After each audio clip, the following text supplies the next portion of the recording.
12 महान पुस्तक।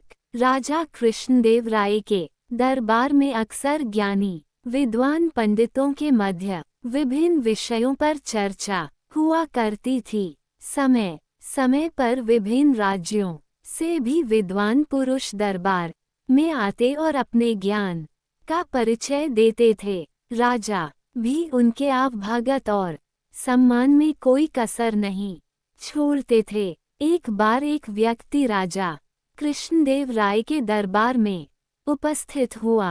वह स्वयं को महान ज्ञाता और विद्वान दर्शा रहा था। उसका अहंकार उसकी बातों से झलक रहा था। उसने स्वयं के बारे में खूब बड़ा चढ़ाकर बातें की। उसके बाद दरबार में बैठे ज्ञानियों को वाद विवाद के लिए चुनौती दे दी। उसकी बड़ी चढ़ी बातों से सभी दरबारी सहम गए थे।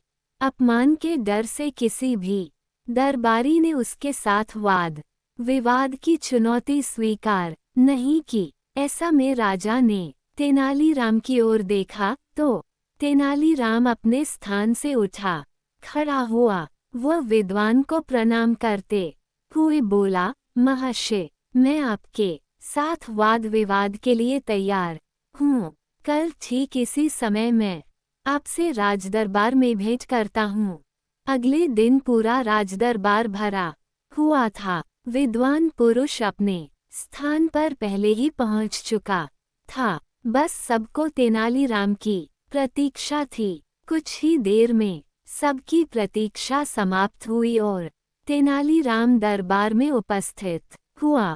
तेनालीराम राजा को प्रणाम कर वाद विवाद हेतु नियत स्थान पर विद्वान के समक्ष बैठ गया।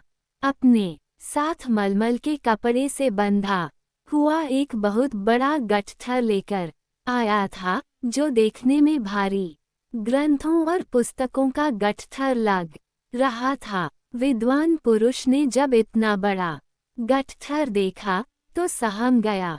इधर राजा कृष्णदेव राय तेनालीराम के हाव भाव देखकर आश्वस्त थे कि अवश्य ही तेनालीराम किसी योजना के साथ उपस्थित हुआ है।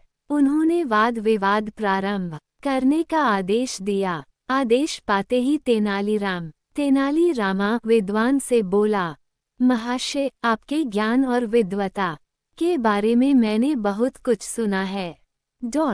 इसलिए मैं ये महान पुस्तक लेकर आया हूँ। आइए इस पुस्तक में लिखित विषयों पर वाद विवाद करें।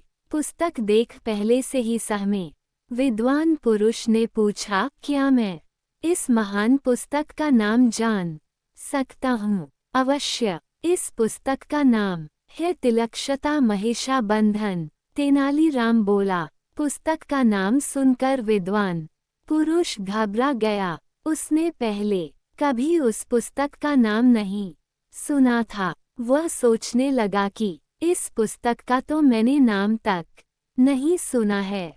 इस पर लिखित विषयों पर मैं कैसे चर्चा कर पाऊंगा? वह तेनालीराम से बोला, ये तो बहुत उच्च कोटि की पुस्तक प्रतीत होती है। इस पर चर्चा करने मुझे बहुत प्रसन्नता होगी। किंतु आज मेरा स्वास्थ्य ठीक नहीं है। ऐसे गहन विषय पर चर्चा हेतु मन मस्तिष्क के साथ साथ सेहत भी दुरुस्त होनी आवश्यक है। मैं आज आराम करता हूँ। कल इस पुस्तक पर स्वस्थ मन मस्तिष्क से चर्चा करेंगे। तेनालीराम मान गया। अगले दिन वह नियत समय पर अपना गट्ठर लिए पुनः राज दरबार में पहुंचा, किंतु विद्वान पुरुष का कोई अता पता नहीं था। बहुत देर प्रतीक्षा करने के बाद भी वह उपस्थित नहीं हुआ। वाद विवाद में हार जाने के डर से वह नगर से भाग चुका था। राजा सहित सभी दरबारी चकित थे कि ऐसी कौन सी पुस्तक तेनालीराम ले आया, जिसके डर से स्वयं को महान ज्ञाता बताने वाला भाग गया। राजा ने पूछा, तेनाली, बताओ तो सही, ये कौन सी महान पुस्तक है?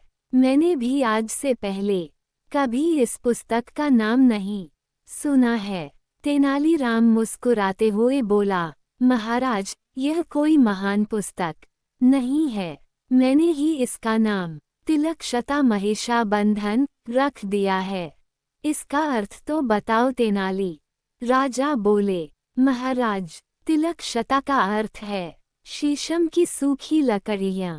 महिषाबंधन का अर्थ है भैंसों को बांधने की रस्सी। इस गठथर में वास्तव में शीशम को सूखी लकड़ियां हैं जो भैंसों को बांधने वाली रस्सी से बंधी हुई है। मैंने इसे मलमल के कपड़े में कुछ इस तरह लपेट कर ले आया था कि देखने में ये पुस्तक जैसी लगे। तेनालीराम मुस्कुराते हुए बोला। तेनालीराम की बात सुनकर राजा सहित सारे दरबारी हंस पड़े। इस प्रकार तेनालीराम ने अपनी बुद्धिमत्ता से एक अहंकारी विद्वान के समक्ष अपने नगर का सम्मान बचा लिए। राजा ने प्रसन्न होकर तेनालीराम को ढेरों उपहार दिए।